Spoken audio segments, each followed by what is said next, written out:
of the sun. Our story is not over, it's just begun. From Timbuktu to the streets of Soweto, Africa speaks and the world must echo. Strength of Africa, we stand strong. Unite and claim the truth, we break the wall. Up from the roots to the skies, we rise again. This is our voice, let the world hear when. Strength of Africa TV. For decades, we've pointed the finger, and rightfully so, at the global media machine. We've called them out for painting a continent of 1.4 billion people, 54 countries, and over 2,000 languages with a single brutal brush stroke. A brush stroke of poverty, despair, and endless unsolvable crises. But what if I told you that some of the most damaging stereotypical and reductive content about Africa is now being created, packaged, and sold by Africans themselves? And this is done for clicks, for clout, and for cash. My family, let me ask you a question. Who owns the story of Africa? Is it the African people, our governments, our media, or is it written, framed, and broadcast by forces outside the continent, only for us to repeat it until it becomes our truth? Every country in the world has flaws: corruption, political scandals, social unrest, and bad leadership. But for Africa, those flaws don't just make headlines, they become the headline. They define us in the global imagination. Meanwhile, other regions with their own share of scandals and dysfunction manage to control their image. They contain their stories. They protect their national dignity. The West has police brutality. It has political corruption. It has deep divisions. But you really see their death amplified 24/7 across the globe. But in Africa's case, the opposite is always the truth. Not only are our weaknesses magnified, sometimes we are the ones holding the microphone, broadcasting them louder than anyone else. Good morning, good afternoon, and good evening, depending on where you are at this moment. I still remain your host, Adebayo Oladokun, and this is Strength of Africa TV, where truth meets courage, where the past is reawakened and the future of the motherland is reclaimed. Today's episode is titled The Mirror and the Megaphone: How Africa's Image is Shaped and How We Amplify It. Let's get into it. Today's episode is about two sides of the same coin: how Africa's image is shaped from the outside, and how Africans, knowingly or unknowingly, become the loudspeakers for those narratives. Because until we take control of our own story, we will always be actors reading from a script we didn't write. Let's start with the global narrative machine. Think of it like a camera with a zoom lens. When the camera is pointed at the West, it zooms out. You see a wide frame. You see their problems, but you also see their successes. You see their context. You see their humanity. But when that same camera turns to Africa, it zooms in so close, you only see the crack in the wall, never the building. For example, in the West, a political scandal is called an unfortunate lapse. But in Africa, a similar scandal becomes proof of systemic failure. If there is a protest in Paris, it is framed as citizens exercising democratic rights. If there is a protest in Lagos, it is framed as chaos in the streets of Africa. It doesn't stop there. The abuse of power for personal gain in Africa is loudly labeled corruption. But in the Western world, this same thing is politely rebranded as a conflict of interest. The act of offering, giving, receiving, and soliciting something of value, like money, gifts, favors, is amplified as bribery in Africa. But in the West, that same act is glorified and legalized as lobbying. And here is the danger. Those same words and frames don't just stay on foreign TV, they seep back into our consciousness. We begin to use them ourselves, and over time, we internalize these narratives, forgetting the framing is political, not neutral. The difference is not just in the words, it's in the intention. The West understands that the way you tell your story affects your national brand, your trade, your tourism, and your global influence. That is why Western governments have communication departments, spin doctors, PR teams, friendly media allies, ready to manage any scandal. And guess what? They know the importance of patriotism as a cloak. They will criticize themselves internally, but externally, they know when to close ranks. This doesn't mean the truth is hidden entirely. It means they frame it to protect the bigger picture of their image. Now, here's where it gets so painful.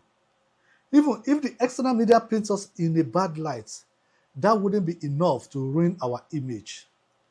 If we didn't amplify it ourselves, we have become the echo chamber for their narrative. How? Through social media reposts without verification, through WhatsApp broadcasts of sensational headlines without context, through constant complaining without balancing with stories of hope or progress. Here is another contrast. In the West, celebrities accused of misconduct often have PR teams. They spin their story into personal struggles or misunderstandings among themselves. But in Africa, our own bloggers and influencers will break the story, amplify it, meme it, to make sure it trends for days, even when the facts are not verified. But this goes deeper than the headlines. We have learned to criticize ourselves with the very same vocabulary the West uses against us. When we attack our leaders, we don't just demand accountability. We repeat the stereotype that all African leaders are corrupt, are all incompetent, even when some are genuinely resisting neo-colonial pressure. Leaders like Sankara, Lumumba, and today, Ibrahim Traore and Paul Kagame, their people dismiss them to their faces. When we talk about our societies, we say our system is backward. Forgetting Western governance models fail too. They just control the story better. Rwanda's Gacaca courts solved what foreign legal systems never could, yet many Africans mock them as primitive. When it comes to culture, we mock our attire, our languages, our traditions. We call them old-fashioned, while glorifying Western ones. Herbal medicine is called witchcraft at home, yet the same plants are repackaged into expensive drugs in Europe and America. When it comes to values, we dismiss Ubuntu, community of value, and respect for our elders. We call it burden while celebrating Western individualism, even though it often leaves people in isolation. Some Africans even believe deep down that negative stories about Africa are more believable than positive ones. That is colonial mental residue. That is conditioning. We've been taught for decades to see our continent as broken, and the more we repeat it to ourselves and to the world, the more it sticks. And the consequences are real. Investors hesitate. Tourists avoid us. Our youth believe the best life is elsewhere. Our diaspora children inherit shame instead of pride. For example, a hospital in Ghana improves its services and nobody shares it. But if there is a scandal in that same hospital, it goes viral before noon. We must ask ourselves, why do we amplify what destroys us, but whisper what builds us? So what do? We don't need to copy the West propaganda machine, but we do need to become custodians of our own story. That means media literacy. Know the source before sharing. Ask, who benefits from this headline going viral? Balance the frame. If you share a negative, also share a positive. Invest in African storytelling. Support our creators, our journalists, our filmmakers, and our historians. Celebrate the everyday wins, Don't wait for giant events to showcase African excellence. Let us return to the lens comparison. When an American city cleans up its streets, it becomes a tourist campaign. When an African city like Kigali does the same, it is ignored unless tied to a foreign aid. Look at Rwanda after the genocide. Paul Kagame's leadership transformed it into one of Africa's cleanest, Africa's safest nations. Look at Ethiopia building Africa's largest airline. Look at Senegal's peaceful transfers of power. These are not fairy tales. They are real, they are measurable, but they are not the headlines on the loop. Here is the truth. Africa will always have challenges, like every other continent. Like I keep telling people, that no society is immune from challenges, but our image will never change until we take responsibility for the story we tell about ourselves. Changing a narrative that's been engraved in stone for centuries is hard, but it is happening. Pixel by pixel, story by story, and you can be part of it. The megaphone only works if people are listening. This is not about pretending the real challenges that many African nations face don't exist. Is it the poverty? Is it the conflict? Or political instability? They are real, but they have never ever been the whole story. The megaphone doesn't erase the problems. It simply adds to the negativity of Africa by Africans. This totally buries the context that was always missing. The stories of resilience, the stories of progress, the stories of art, the stories of business, the stories of life. We cannot demand that the world change its view of us if we are not willing to change how we present ourselves. Taking control of the narrative means telling the whole story, not just the parts that are easy to sell. So, my family, here is my challenge. For the next 30 days, be intentional about what you post about Africa, about what you share about Africa. Share innovation, share leadership, share the art, the sports, and the culture. Call out false or incomplete narratives. And to my brothers and sisters in the diaspora, you are Africa's global voice.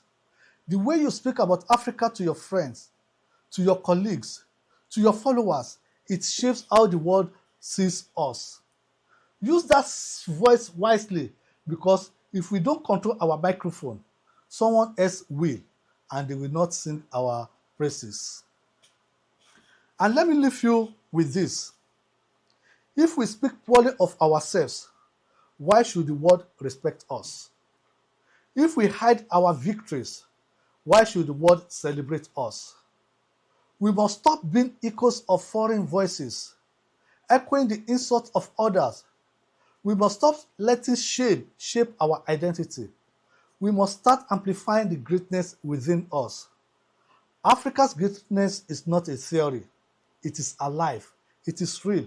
It is here.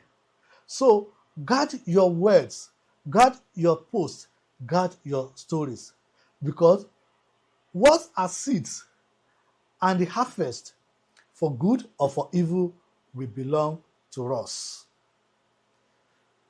I still remain your host, Adebayo Oladokun, and this is Strength of Africa TV. If you found any value in this conversation, subscribe to our YouTube channel, follow us on Facebook, Instagram, Spotify, Apple Podcasts, and Deezer. Next episode, we shall go deeper. And until then, tell your own story, because Africa's future is written in African ink. Stay rooted, stay bold, stay African, and thank you for watching. See you in the next episode. Children of the sun, our story is not over, it's just begun. From Timbuktu to the streets of Soweto, Africa speaks and the world must echo. Strength of Africa, we stand.